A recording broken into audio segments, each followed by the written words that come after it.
그의 순수한 의식이 지금도 이 도시와 성당 전체에 남아있는 듯한 느낌이야. 도바니. 이탈리아 중부 움브리아의 평화로운 언덕 위에 작은 도시 하나가 떠있는 듯 자리 잡고 있어. 그곳에 도착하니 마을 전체가 공기부터 달랐어. 맑고 차가운데 부담이 없고 가슴 안쪽까지 무언가 시원하게 들어오는 느낌.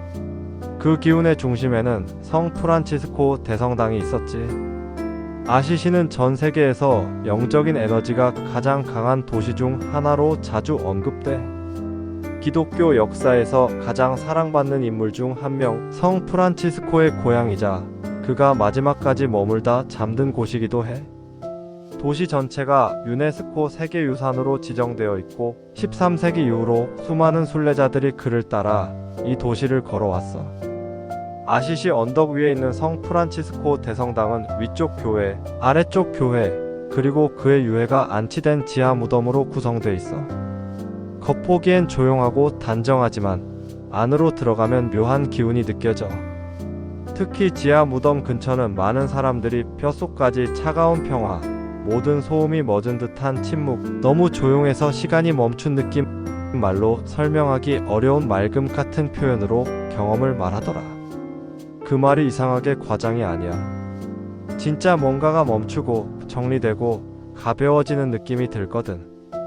연금술사로 유명한 파울로 코엘료도 아시시를 신과 대화하는 법을 알려주는 도시라고 표현했고, 많은 현대 명상가들도 거룩한 공명, 에너지 정화의 중심이라면서 이 도시 전체에 남아있는 성인의 여운을 내게. 나 역시 그곳에서 존재 자체가 정화되고 소멸되어 버리는 느낌까지 들 정도로 공기와 시간까지 모든 것이 다 맑게 느껴지는 경험을 했어. 내가 나에게 더 진실해질 수 있는 것만 같았고 그에게 감화되며 그를 더 알고 싶어졌지.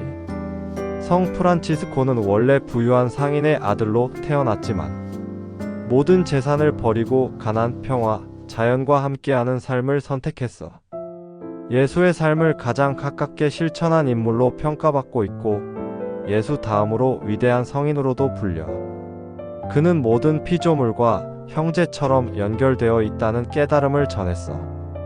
그래서 그의 영향은 종교를 넘어서 생태주의, 평화운동, 인류의식의 진화까지 깊게 닿아 있어. 그의 순수한 의식이 지금도 이 도시와 성당 전체에 남아있는 듯한 느낌이야. 그래서 그런지 아시시 전체가 마치 조용한 에너지 안에 있는 것처럼 느껴져.